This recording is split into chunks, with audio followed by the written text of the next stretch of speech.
Now, we do have a cool new report that will tell you the history on a phone number that I'm going to show you.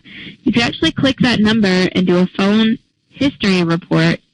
And what that does is kind of trace the number for you. So you can see the date it was last seen, how long it's been active there, who the listing is under, when it was connected.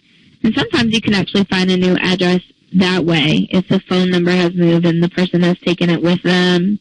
You can also see previous addresses the number was connected to. Phone history report. Now we're getting some questions about some of the information on the screen, like the Lex ID. Lex ID is basically for those who either don't have a social to click on. You know, there may not always be a social in the record for you to click on like there was for me.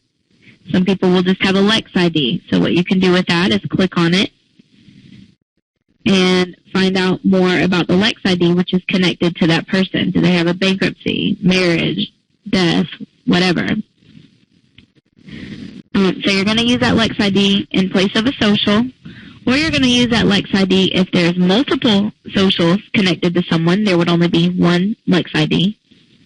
Or you can use it if there are, several names connected to one social. Each name only has one Lex ID. So pretty much that's for like the crossing of records, and I would use that as a last minute option if I did not have a social or anything else that I could click on to dig deeper.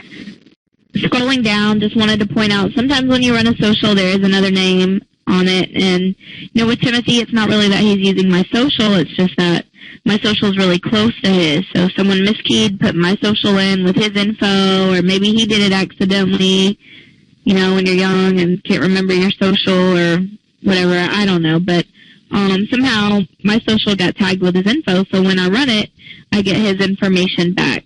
Now, a lot of times you can tell whether it's just a close social like my situation or whether it's actually community social where a lot of different people are using it, or even where it's just like husbands and wives social getting crossed, or juniors and seniors. There's a lot of reasons why that could happen. Now, the main thing about skip tracing is, usually people are going to want to run a report. So we've got our subject pulled up. Now what we can do is figure out what report we want to run. All the reports are listed down here, but my favorite button to hit is the Other Reports button because I like to see the breakdown of what's included so I can figure out which one I need. You may not always need everything in the comprehensive report, although some people prefer to get the comprehensive report because it's just about anything you need right off the bat. You never know what's going to pop up. Summary report's probably not going to be the best for those of you skip tracing. It's just basic info, but the summary report is included in all of our other smaller reports. You can see it listed for each one. The final report is one that some people in the skip tracing profession like. With any report, you want to make sure Save Report for Later is checked.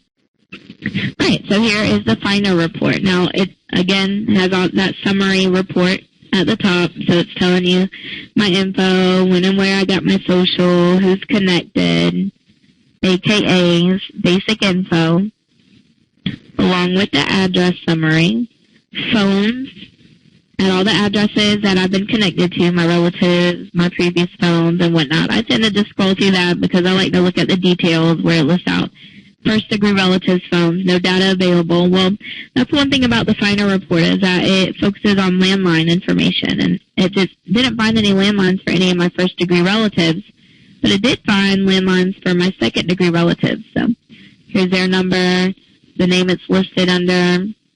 Here's some associates and their phone numbers, my neighbors from my most recent neighborhood, neighborhood 1, the one before that, neighborhood 2, and the one before that, neighborhood 3. I'm just listing out all the people I've been connected to. Now, something cool about the final report is that it will let you know if there's something else to be found, like a driver's license, a vehicle, or a phone.